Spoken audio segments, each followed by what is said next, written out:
Shalom Bapak Ibu Saudara yang dikasihi oleh Tuhan, selamat pagi. Jumpa kembali dengan saya pagi ini. Mari kita siapkan diri kita untuk kita datang dalam doa pagi hari ini. Mari kita mulai dengan doa. Bapa, kami mengucap syukur kalau kami boleh berkumpul. Kami berterima kasih semalam telah berlalu, Tuhan sudah memberikan kekuatan kesehatan bagi kami. Kami mau memuji, memuliakan nama Tuhan, mendengarkan firman-Mu, menaikkan doa syafaat dan menerima doa berkat. Biarlah apa yang kami lakukan boleh memuliakan nama Tuhan. Siapkan hati kami, siapkan hidup kami untuk kami jalani hari ini. Dalam nama Yesus kami mohonkan doa ini, haleluya, amin. Mari kita angkat satu pujian yang mengatakan kekuatan di hidupku.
kasih Tuhan, terima kasih Tuhan, haleluya.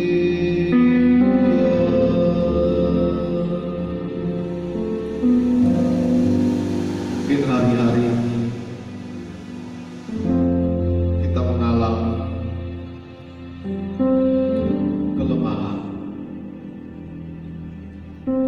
tapi biarlah pagi hari ini izinkan Tuhan menjamah setiap kita. Tuhan berikan kekuatan, Tuhan berikan penghiburan.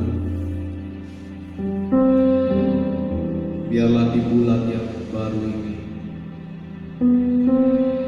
karya Tuhan semakin sempurna dalam kehidupan saudara dan saya. Mari sebelum kita mendengarkan firman Tuhan, kita naikkan doa syafaat kita. Mari saudara yang dikasih oleh Tuhan, yang pertama kita berdoa buat bangsa Indonesia. Bapa, di dalam nama Yesus kami berdoa buat bangsa kami Tuhan. Terima kasih Tuhan, kami semakin mendengar dan semakin mendengar sudah banyak rakyat Indonesia yang divaksin Tuhan. Terima kasih untuk penyertaan Tuhan sampai dengan hari ini. Kami tetap berdoa biarlah prosesnya berjalan dengan lancar tanpa terkendala satu apapun. Dan biarlah wabah virus COVID-19 ini boleh berlangsung Tuhan dan boleh selesai.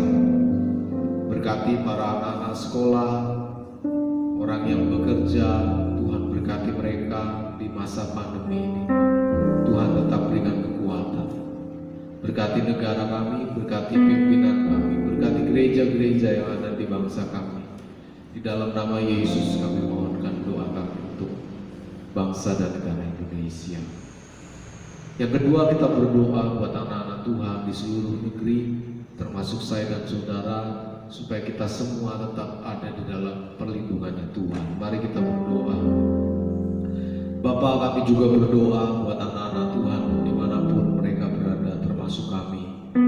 Tuhan, tolong kami supaya kami boleh menjadi berkat di tempat di mana kami berada, supaya kami tetap semangat mengiring Kau Tuhan dan tidak pernah lelah. Kau teguhkan kami Tuhan di dalam kehidupan kami hari lepas hari.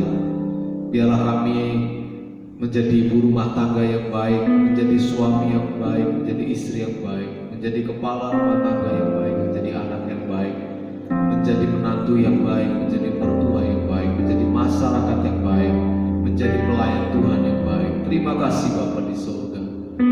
Ini doa kami untuk anak-anak Tuhan di seluruh negeri Indonesia. Yang ketiga, kita berdoa buat firman Tuhan yang akan disampaikan pada pagi hari ini. Bapak, kami berdoa buat pemberitaan firman Tuhan yang sudah hamba siapkan, dan biarlah benih ini ditebar, ini boleh menjadi berkat kekuatan bagi setiap kami. Allah Roh Kudus menyertai kami. Haleluya, urapi hamba-Mu, berkati firman Tuhan. Terima kasih. Di dalam nama Yesus kami mohonkan doa ini. Haleluya. Amin. Mari kita siapkan diri kita untuk mendengarkan berita firman Tuhan pada pagi hari ini. Kita melanjutkan pembacaan firman Tuhan masih dalam kitab yang sama, yaitu kitab Mazmur. Kita buka di dalam Mazmur pasalnya yang ke-69, ayatnya 1 sampai dengan ayat 39. Judul firman Tuhan pada pagi hari ini adalah doa dalam kesesakan. Khususnya kita akan baca di dalam ayatnya yang kelima. Mazmur 69 ayatnya yang kelima. Saya akan baca di tempat ini, Bapak Ibu Saudara baca di rumah. Kita baca bersama-sama pada hitungan yang ketiga. Orang-orang yang 1, 2, 3. Orang-orang yang membenci aku tanpa alasan lebih banyak daripada rambut di kepalaku. Terlalu besar jumlah orang-orang yang hendak membinasakan aku, yang memusuhi aku tanpa sebab. Aku dipaksa untuk mengembalikan apa yang tidak kurampas. Saudara, ini adalah ungkapan diri pemazmur di mana dia merasa bahwa ada hubungan yang rusak dengan sesama. Dan dia melukiskan bahwa orang yang membenci dia itu lebih banyak daripada rambut di kepalanya. Ini melukiskan sebuah hal yang luar biasa, sebuah hal yang betul-betul dirasakan begitu sulit dalam diri pemazmur. Nah saudara, rupanya hubungan dengan manusia itu merusak damai sejahtera Daud. Nah hal ini tidak bisa dihindari, melainkan harus dihadapi secara dewasa. Dan Daud menghadapinya dengan cara berseru kepada Tuhan. Saudara, sama seperti halnya Daud, kita adalah manusia biasa. Nah mungkin akhir-akhir ini saudara kita mengalami masa-masa sukar karena hubungannya dengan sesama, termasuk misalnya dengan istri kita, atau suami kita, atau dengan anak-anak, atau dengan orang tua. Mereka adalah sesama yang mempunyai pikiran dan perasaan dan kehendak yang pastinya berbeda dengan saudara dan saya. Nah, sama seperti halnya Daud, dia menghadapinya dengan berseru dengan Tuhan. Marilah kita juga belajar menghadapi hal tersebut dengan cara berseru kepada Tuhan. Melalui apa saja? Nah, dari pemeriksaan saya dalam Mazmur pasal 69, saya mendapat 3 hal cara Daud menghadapi hal ini. Yang pertama, dia berdoa. Saya akan bacakan dalam ayat yang kedua, selamatkanlah aku ya Allah, sebab air telah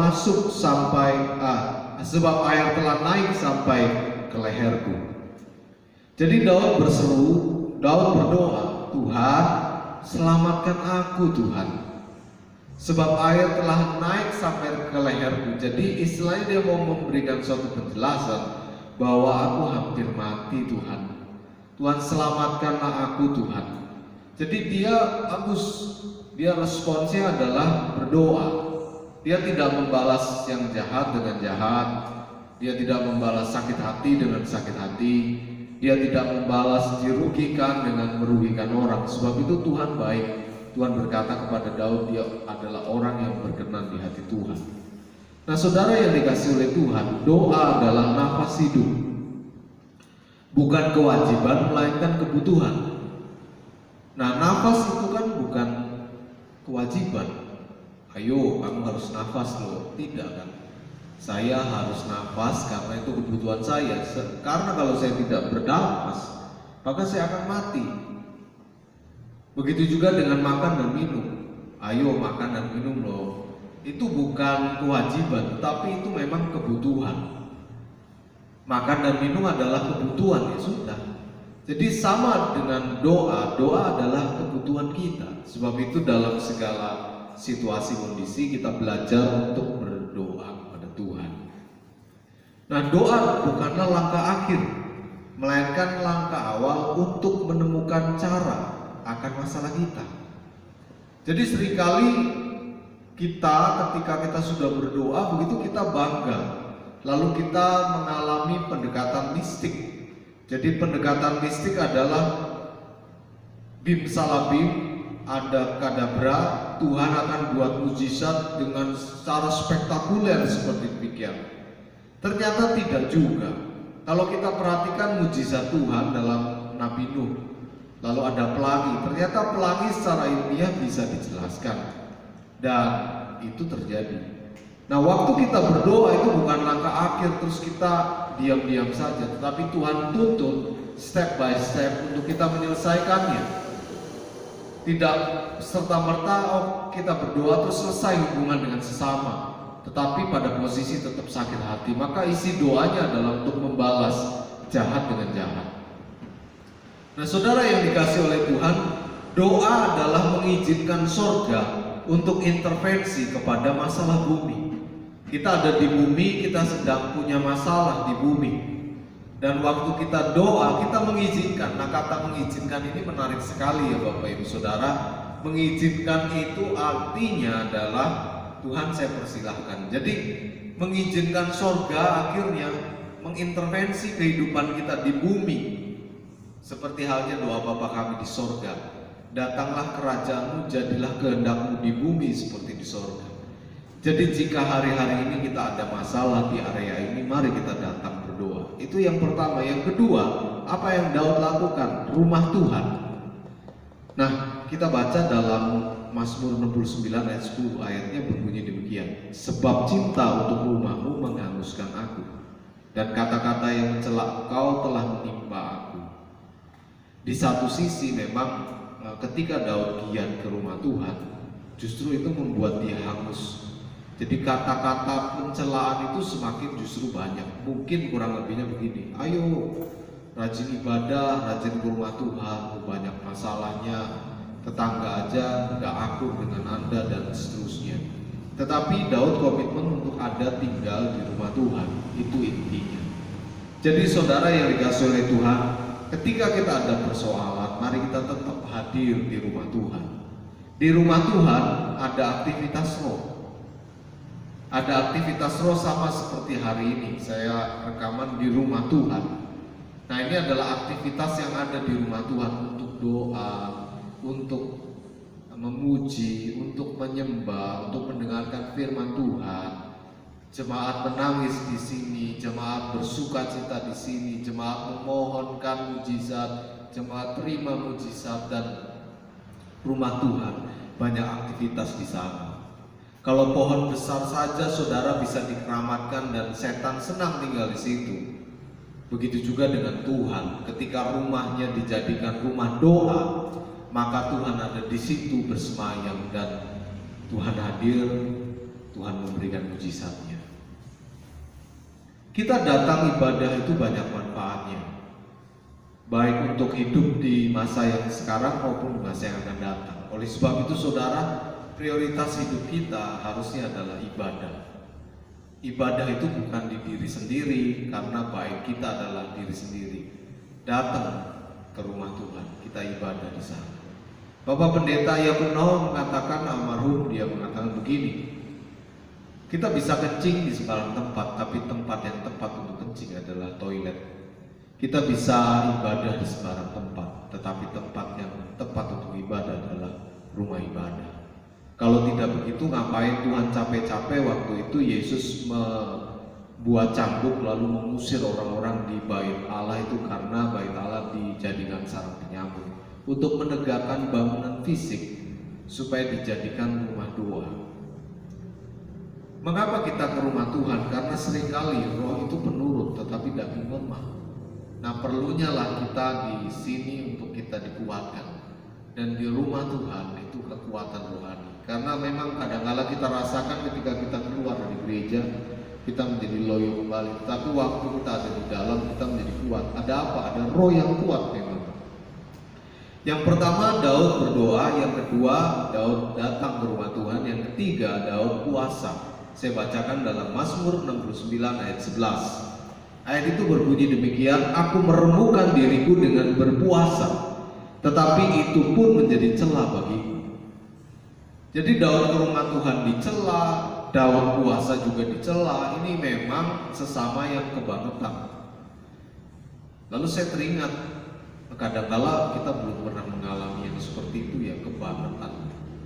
Banter-banter ngomongin kita jelek di belakang, tapi di depan, waduh. Seringkali kita berkata, kalau ngomongin saya jangan di depan, jangan di belakang, coba di depan. Di belakang aja kita bisa nangis-nangis, apalagi di depan kita bisa lebih sakit hati. Oh, ternyata kamu begini ya. Haleluya, saudara yang dikasih oleh Tuhan, ini Daud dicecar begitu luar biasa sama sesama. Saudara, jika puasa itu tidak penting, maka Yesus tidak akan puasa 40 hari, 40 malam. Dia tidak makan. Ayat itu jelas mengatakan tidak makan. Dia masih tetap minum. Jika puasa tidak penting, maka Daniel tidak akan puasa. Esther tidak akan puasa 33 hari. Daniel tidak akan puasa 20 hari. Orang Farisi punya kebiasaan seminggu 2 kali. Mungkin itu ya yang diadopsi oleh sepupu kita, Senin dan Kamis.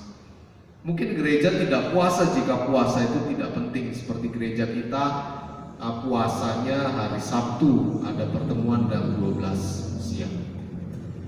Puasa Kristen memang berbeda. Puasa Kristen ditentukan sendiri waktunya, namun wajib diisi dengan aktivitas doa, menyembah, dan baca firman.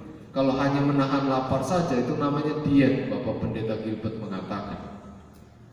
Orang Farisi berdoa seminggu dua kali, itu luar biasa. Namun kenapa ya kok tidak terjadi terobosan yang dasar? Karena mereka terjebak dengan rutinitas, tidak memperhatikan mengenai esensinya. Sebab itu mari kita datang doa puasa hari Sabtu jam 12 sedang membahas sesuatu yang dahsyat. Prinsip yang pertama dari Yesaya 58 tentang puasa. Kenapa puasa kita tidak dijawab? Karena puasa juga dilakukan tetapi masih sibuk dengan urusannya sendiri. Nah, harus ada yang dipangkas waktu untuk memang tidak begitu sibuk menyadari bahwa saya sedang puasa. Nah, prinsip yang kedua kemarin kita bahas bahwa mendesak semua buruh. Jadi satu sisi kita memohon anugerah pada Tuhan, kita merendahkan diri. Tetapi giliran kita memperlakukan bawahan kita, junior kita, orang yang lebih lemah dari kita semena-mena. Akhirnya Tuhan berkata, waktu kamu menghadap aku, kamu merendahkan diri. Tapi waktu kamu berhadapan dengan orang yang lebih lemah, kamu menindas mereka. Nah, itu prinsip-prinsip puasa yang penting yang harus kita lakukan, yang kadang-kala kita mengabaikannya dan menganggap itu remeh. Pertanyaannya adalah, kapan terakhir kali saudara puasa? Saya ulangi saudara, kapan terakhir kali saudara puasa? Jika waktu puasa saudara sudah lama sekali, nah itu perlu kita koreksi diri. Karena semakin lama kita tidak puasa, maka kita akan semakin keras hati. Dan kadangkala keras hatinya itu, bahan kerasnya itu adalah firman Tuhan. Jadi tahu banyak firman Tuhan sampai keras dengan firman Tuhan. Sebab itu Tuhan kan berkata, menyembahlah dalam roh dan kebenaran. Kalau cuma tahu firman Tuhan itu menyembah dalam kebenaran. Orang yang tahu firman banyak, maka dia akan kering. Nah, perlu dipoles dengan oli, yaitu berdoa. Saudara, puasa itu memoles kehidupan rohani kita, supaya akhirnya hujan itu turun melalui mata kita bisa menangis lagi. Saudara, doa, rumah Tuhan dan puasa itu akhirnya memberikan jalan keluar. Tidak mengubah orang itu, tetapi mengubah hidup saya. Haleluya, puji nama Tuhan. Ada sebuah cerita rakyat mengenai singa dan kancil yang pandai. Pada suatu hari, singa ini meresahkan warga. Seringkali ternak warga hilang. Akhirnya warga itu mereka berembuk. Sudahlah, kita panggil aja singa yang nakal itu, kita ajak berembuk. Singa, kamu gak usah cari makan, kami sediakan makan setiap hari, satu binatang satu hari. Lalu giliranlah kancil dapat jatah untuk dimakan oleh singa pada hari itu. Waduh, si kancil ini berpikir ekstra bagaimana ya caranya supaya saya lolos dari jebakan maut dimakan singa. Nah, singa ini gak boleh mencari sendiri, dia harus disediakan sama rakyat. Kalau dia mencari sendiri berarti dia melanggar aturan. Kalau melanggar aturan maka dia harus dihukum. Nah, kancilnya berpikir, jadi langkahnya dia adalah mengulur-ulur waktu sampai singa lapar. Jadi harusnya datang jam 6 pagi, kancil mengulur waktu sampai jam 10. Singanya sudah lapar, dia tambah marah. Lalu ketika kancil datang jam 10, singanya marah, kenapa kamu terlambat?